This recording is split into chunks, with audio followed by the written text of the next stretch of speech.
Hey everyone, welcome back to my channel. Let's talk about two uses. इस पे बहुत serious allegation लगाए गए हैं।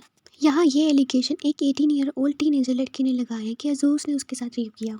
यहाँ उस टीनेजर ने बताया कि वो और अजूज पहले काफ़ी अच्छे दोस्त थे। उससे भी पहले ये अजूज की फ़ैन थी और उसके बाद ये अच्छे दोस्त बने। ये जो टीनेजर है उसने एक पोस्ट किया था जिसपे शी सेड 5 जनवरी को अराउंड 1 या 2 AM वो अपने दोस्त अजूज के घर उसके साथ रुकी हुई थी। सडनली रात में उसने इस टीनेजर को इनअप्रोप्रिएटली टच किया एंड देन खुद को उस पर फोर्स किया and she kept on saying no, yet he still continue. And उसने उसके साथ ज़बरदस्ती की। He only stopped when I started crying because it hurt a lot. That's when he finally stopped and he started asking me what was wrong and asked me why I'm crying.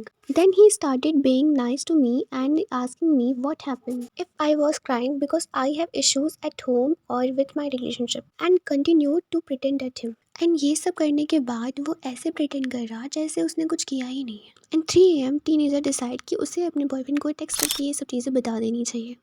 तो वो रात के 3 बजे उसे text करती है कि next day वो अपने बॉयफ्रेंड से मिलेगी।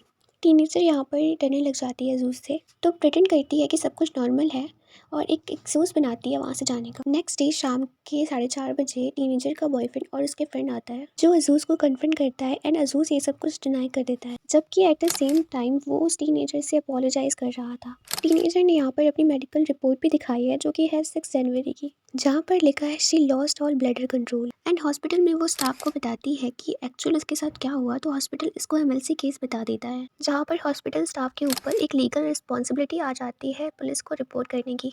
इसके बाद पुलिस हॉस्पिटल में आती है एंड टीनेजर से बहुत से क्वेश्चन करती है, बहुत पूछताछ होती है एंड एक तरह से पुलिस उस टीनेजर को हरेस करती है कि ऐसे क्वेश्चन करके कि क्यों गई, क्या ज़रूरत थी इतनी रात को किसी के घर रुकने की। एंड इस वजह से वो टीनेजर बहुत ज़्यादा स्ट्रेस में आ जाती है एंड अजूज़ उस समय ये कहता है कि वो सारे टेस्ट और ट्रीटमेंट का पे करेगा, बट जब पे करने का टाइम आता है तो वो उसको ब्लॉक कर देता है और उसके बॉयफ्रेंड को ब्लॉक कर देता है।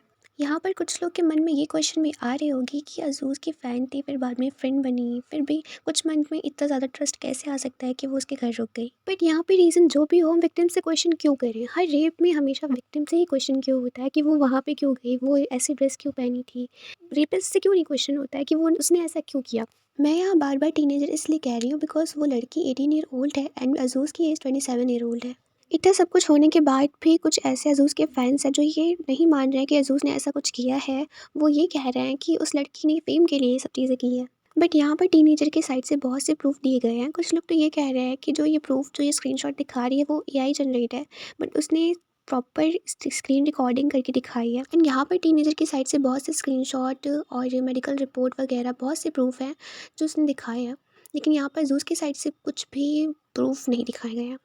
और तो उसने अपनी आईडी भी डीएक्टिवेट कर ली। और जब ये सब चीज़ें सोशल मीडिया पे आई तब अजूज़ के पास में रही बहुत सी लड़कियां जिनके साथ अजूज़ ने गलत किया, वो भी आकर सोशल मीडिया पर अपनी स्टोरी बता रही हैं कि उनके साथ भी अजूज़ ने गलत किया। एट द एंड सारी प्रूफ अजूज़ के अगेंस्ट है और इस पर अजूज़ का शांत रहना इसे और कन्फर्म करता है। सो या that's it for the video. इस पर आपकी क्या ओपिनियन है कमेंट सेक्शन में ज़रूर बताएं और मिलते हैं आपसे नेक्स्ट वीडियो में। So take care.